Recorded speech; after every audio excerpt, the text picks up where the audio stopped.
Okay, let's solve a bunch of questions. So question number 3. So show with an appropriate counter example that uh, pairwise independence is not sufficient to claim full independence. Okay. So now what we will do is, this is an example that MIT professor Sitsikis also gives, but let's just take two examples here. So you toss 3 coins, C1, C2, C3. Okay. So heads is 1, tails is 0. So these are all the possible outcomes. So this is a fair coin.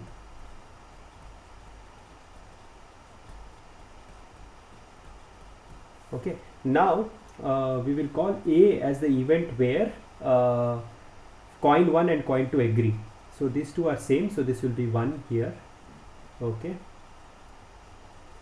And this will be 1 here. That's all. And let's say B is the event that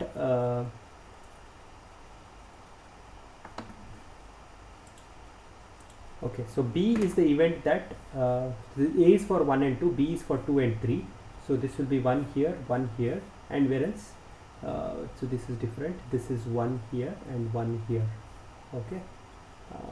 Yeah, so there are totally 4. And C be the case where 1 and 3 agree. So this will be 1 here and then 1 here. Yeah. Okay.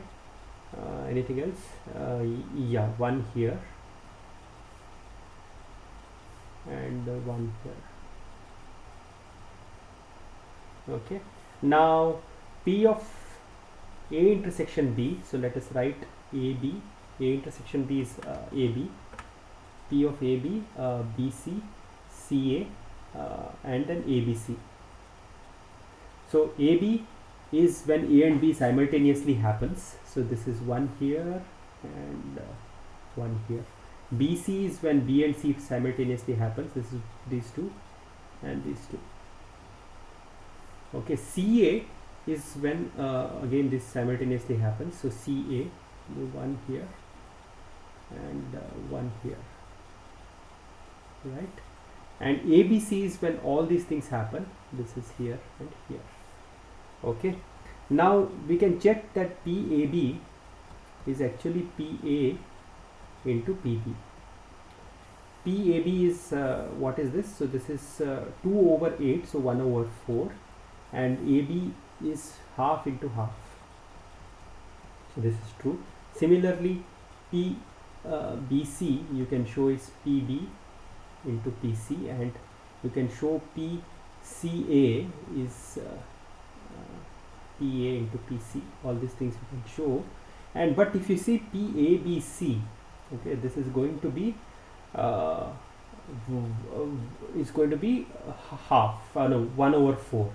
Okay, whereas PA into PB into PC is actually 1 over 8. So these two don't agree. So this is why we have shown that pairwise independence is there, but full independence is not there. So this is that example. So now show with a counter example that if you have the other way, if you have like for all the n variables together, it is not sufficient to claim pairwise independence. Okay, so let's take an example. Let's take E1 to be equal to A, E2 to be equal to A complement, E3 to be equal to omega. So let's not take omega, let's take empty. So what is PA intersection A complement intersection? So let's not write in this way. Let's write in PE1, E2, E3. So that is nothing but P of A into P. So that's the A complement and omega together are happening. So A and A complement can never happen together. Neither can all of this. So this is equal to P of empty set, which is equal to 0. However, if you do even this PE1 into PE2 into PE3, okay, this you will get as say, let's say this is P, this is 1 minus P A complement, P of E complement is 0. So this, when you do multiplication, it's going to give a 0. So therefore this condition is true. Okay, but important thing is P E1 E2, okay, this is actually not equal to P of E1 into P of E2. Pairwise independence is not there, even though for the together when you consider there is that independence. Okay, so this is the counter example. Now let's do the other one.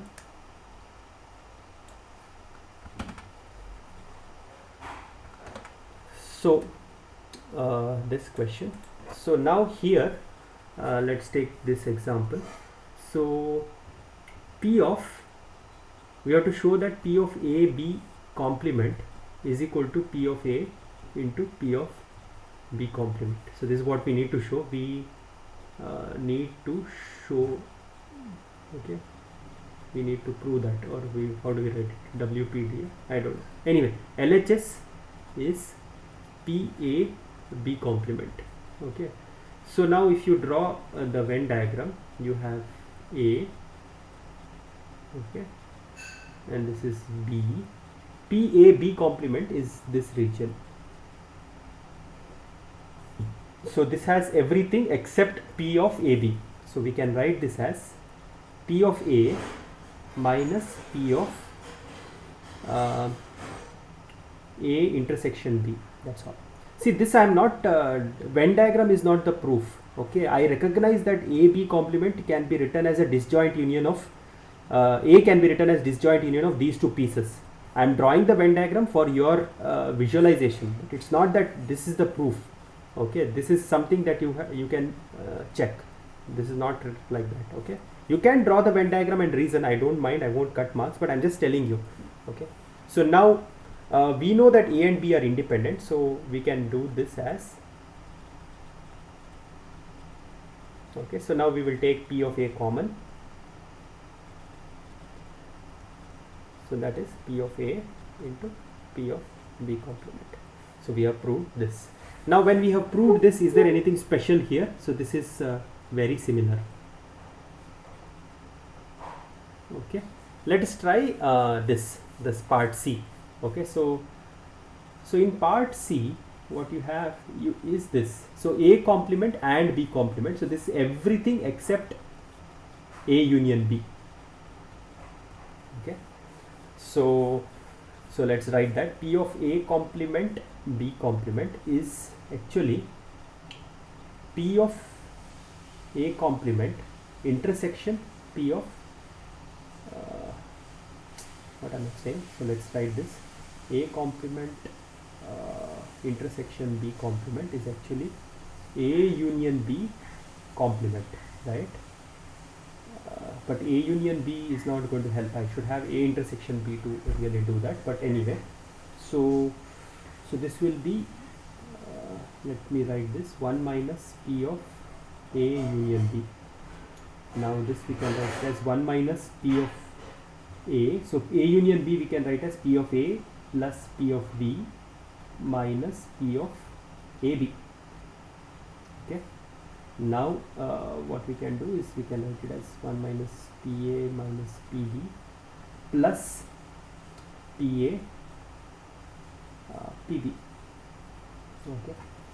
So let's see if we can simplify and get what we are looking for. So let's take PB common between these two. So I will get 1 minus PA plus PB into 1 minus PA.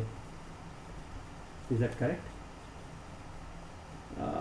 So I need to take minus PB common, then I will be fine. Minus PB, so 1 minus PA. So now we will do this 1 minus PA minus PB into 1 minus PA.